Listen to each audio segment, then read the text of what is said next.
શીર્ષ નેતા સાંસદ દિલ્હીમાં પાર્ટી મુખ્યાલયથી ઈડીના મુખ્યાલય સુધી રેલી કાઢવામાં આવી રહી છે। દિલ્હીમાં કેટલાક કોંગ્રેસી કાર્યકર્તાઓની અટકાયત પણ કરવામાં આવી। સમગ્ર રાજ્યમાં ગુજરાતમાં પણ અને અન્ય રાજ્યોમાં પણ કોંગ્રેસના કાર્યકર્તાઓ વિરોધ નોંધાવી રહ્યા છે। અમદાવાદના અમે આપને દ્રશ્યો બતાવ્યા જ્યાં પણ જીએમડીસી ગ્રાઉન્ડ ખાતે કોંગ્રેસી કાર્યકર્તાઓ એક બાદ એક એકઠા થઈ રહ્યા છે।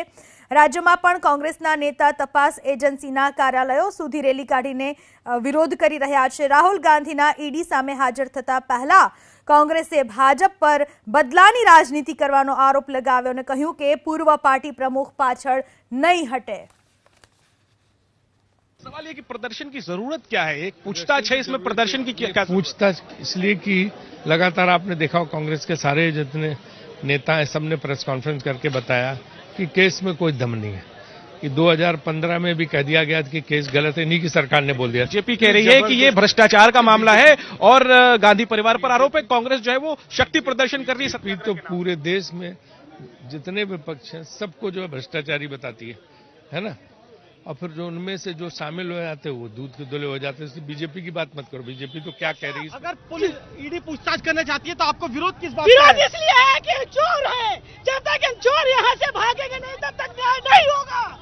राहुल जी निर्दोष है। राहुल जी निर्दोष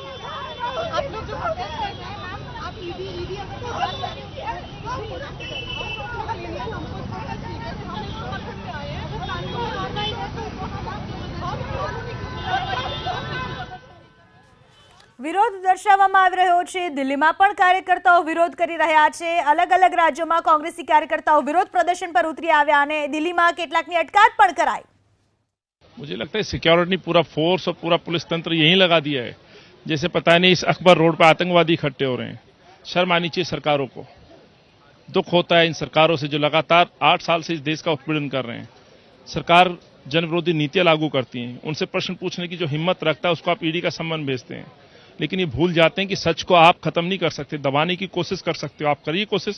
राहुल जी ना घबराने वाले हैं, ना डरने वाले हैं, ना राहुल जी के कार्यकर्ता डरने वाले हैं, ना वो लोग डरने वाले हैं जो सरकार से लगातार 8 सालों में सवाल पूछते रहे हैं इस देश हित में, देश के इस निर्माण में जिनका योगदान है। चाहे वो पत्रकारिता के लोग हों, चाहे इस देश से जुड़े हो, चाहे लेखक हों, चाहे बुद्धिजीवी वर्ग हो। सो उनको दबाने की जो कोशिश लगातार 8 साल से मोदी जी कर रहे हैं, आप कर सकते हैं लेकिन सच को खत्म नहीं कर सकते। तो आज राहुल जी यही सच है कि राहुल जी ईमानदार हैं, सच्चाई के साथ इस सरकार से प्रश्न पूछते हैं। आप धारा 144 लगाइए, नेताओं को घर में बंद करिए, मेरे घर पे पुलिस भेजिए, काउंसलरों के एमएलए के घर पे पुलिस भेजिए। हम नहीं घबराने वाले हैं। ये सत्याग्रह से शुरू हो रहा है, पूरे देश में शुरू हो रहा है। सर अभी देखने को मिला है कि दिल्ली सरकार के मंत्री भी जो है ईडी ने उनको गिरफ्तार किया, हिरासत में लिया। और ऐसे में अगर नेशनल हेराल्ड मामले की हम बात करें तो बहुत नया नहीं है ये। तो अगर पूछताछ होती भी है तो इतनी नाराजगी क्यों कांग्रेस कार्यकर्ताओं में देखने को मिल रही है? देखिए, नेशनल हेराल्ड जो आप जिक्र कर रहे हैं ये वो न्यूज़पेपर है जो अंग्रेजों के खिलाफ लड़ता था। ये न्यूज़पेपर स्वाभाविक है, कांग्रेस की आइडियोलॉजी से जुड़ा हुआ था और कांग्रेस की आइडियोलॉजी इस देश हित में थी। गांधी जी, पंडित नेहरू जी, ये वो लोग थे जो इस पेपर को चलाने वाले लोग थे और इसकी सोच यही थी कि अंग्रेजों को हम उखाड़ फेंकेंगे। ये पेपर आज तक लॉस में है, रत्ती भर मुनाफा नहीं है। तो भ्रष्टाचार किस तरह का, पूरी तरह से पेपरों को यदि आप पढ़ेंगे, साक्ष्यों को सामने रखेंगे, जिसको लेकर के इलेक्शन आयोग पहले क्लियर कर चुका है 2016 में कि इसमें कहीं कोई गैर कानूनी चीज या गैर कानूनी प्रक्रिया को नहीं अपनाया गया है। फिर दोबारा से इस केस को लाके रख के सिर्फ परेशान करने के लिए, सच को आप ना दबा सकते हो ना खत्म कर सकते हो। मैं ये कहना चाहता हूं, आप जो बात कर रहे हो कि परेशानी की, हमें कोई परेशानी नहीं है। राहुल जी ने तो कहा है कि मैं ईडी जाऊंगा, आप पूछिए। राहुल जी ने कहा है कि मैंने रत्ती भर इस देश की माटी के साथ भ्रष्टाचार नहीं किया, तो मुझे डर किस बात का? और यही मैं बोल रहा हूं। ना अंग्रेज डरा पाए कांग्रेस को और ना अंग्रेजों के पिट्ठू आज के हुक्मरान डरा पाएंगे। पत्रकार वार्ता में आइए। सर क्या कुछ रणनीति रहेगी आप क्योंकि आप रोक रहे हैं? Question no in the press conference जी। आप पत्रकार वार्ता में आइए, अभी शुरू करेंगे, मैं सारे सवालों का जवाब दूंगा। आइए ना। किसी भी सभी बड़े कांग्रेस नेताओं के घर पे सर, सभी बड़े कांग्रेस नेताओं के घर पे पुलिस है यहाँ पे, उन लोगों को आने नहीं दे रहे। अभी आपको भी पैदल आना पड़ा है यहाँ पे। मैंने इसीलिए कहा आप आइए ना। सर आप लोग ईडी ऑफिस तक मार्च करेंगे? जी बिल्कुल करेंगे, आप सब आइए। पुलिस ने परमिशन नहीं दी, आप लोग की पूरी तैयारी थी प्रदर्शन की सर। कायर मोदी सरकार से कोई डरने वाला नहीं है। कांग्रेस जन अंग्रेजों से लड़े। आजादी के स्वतंत्रता संग्राम में हम अंग्रेजों के गुलामों और मुखबिरों, आज के हुक्मरानों से भी लड़ेंगे। हमें कोई डरा नहीं सकता। 5 मिनट और इंतजार करिए और अंदर आइए कार्यालय में। यहाँ पे जो आपके सपोर्टर्स पहुंच रहे थे उन्हें लगातार डिटेन किया गया, उन्हें डिटेन करके ले जाया गया। हम सबको जेल भेजिए। आजादी के संग्राम में, प्रजातंत्र की रक्षा के संग्राम में हमारे संस्थानों की हत्या करने वाली सरकार से लड़ने के संग्राम में कुर्बानी तो देनी पड़ेगी, जेल तो जाना पड़ेगा, लाठियां तो खानी पड़ेगी, हम करेंगे। आपको लगता है ईडी दफ्तर में जिस तरह से राहुल गांधी को आज पेश होना है, वो भी जो आप लोग आरोप लगाते रहे कि वेंडेटा पॉलिटिक्स हो रही है? We'll start our press conference। ऐसा है, वो कितना भी चाहे बदला ले, वो सच की आवाज को नहीं दबा पाएंगे। स्वतंत्रता संग्राम में ये लड़ाई अंग्रेज से हम लड़े और आज के अंग्रेजों के पिट्ठुओं से जो मोदी जी की कायर सरकार है उनसे भी हम इसी प्रकार से लड़ते रहेंगे। दिल्ली में कांग्रेस ने पोस्टर लगाए, झुकेगा नहीं। न झुकेंगे, न डरेंगे, न दबेंगे। सत्य के पथ पर देश की आवाज आगे बढ़ती रहेगी। आप आइए, मैं सारे सवालों का जवाब दूंगा। क्या सत्य को कोई दबा पाया है? सत्य को आवरण की आवश्यकता नहीं, आवरण की आवश्यकता झूठ को होती है। वो झूठ जो दिल्ली के सिंहासन पर हुआ है। हर जगह तो हम लोग जा रहे हैं ना। सर किस तरह से प्लान कर रहे हैं? परमिशन नहीं दी गई है, कैसे आप लोग? अब देखेंगे ना, हम तो प्रोटेस्ट करने वाले हैं। You can't run.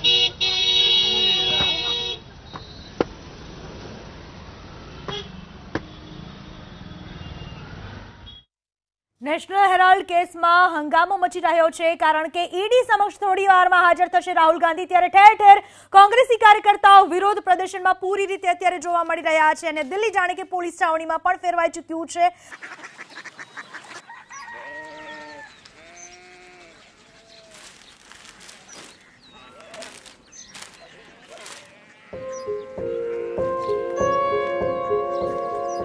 Baba Baba Korea city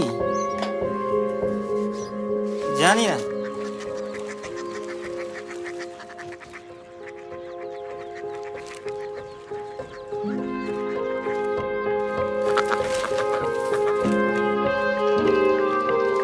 Korea city.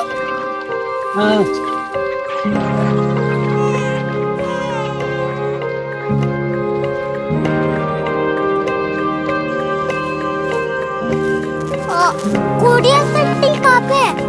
शहर अंग्रेजी लगे हैं।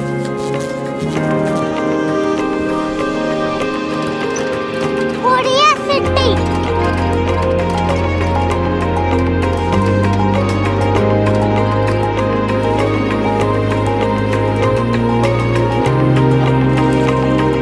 वो बहुत दूर है।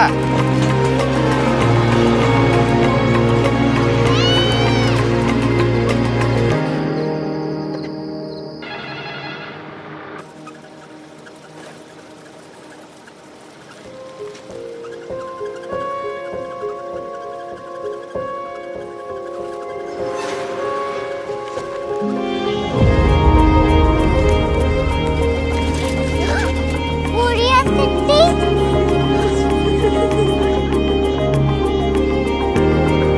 दुनिया कुछ लोग बड़े होते हैं। कोरिया सिटी कहाँ है? प्रोफेसर साहब को पता होगा। हो ये छोटा वाला ग्लोब लगता है और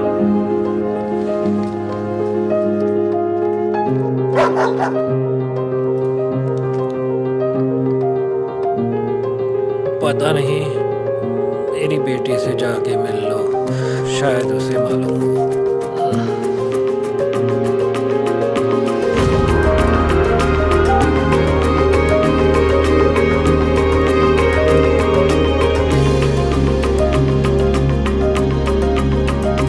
हाय, बाबा ने भेजा है। Come here. Korea city. Korea city नहीं, क्यूरियोसिटी। वो क्या? That's what brought you here? जो तुम्हें यहाँ तक ले आया। क्यूरियोसिटी। है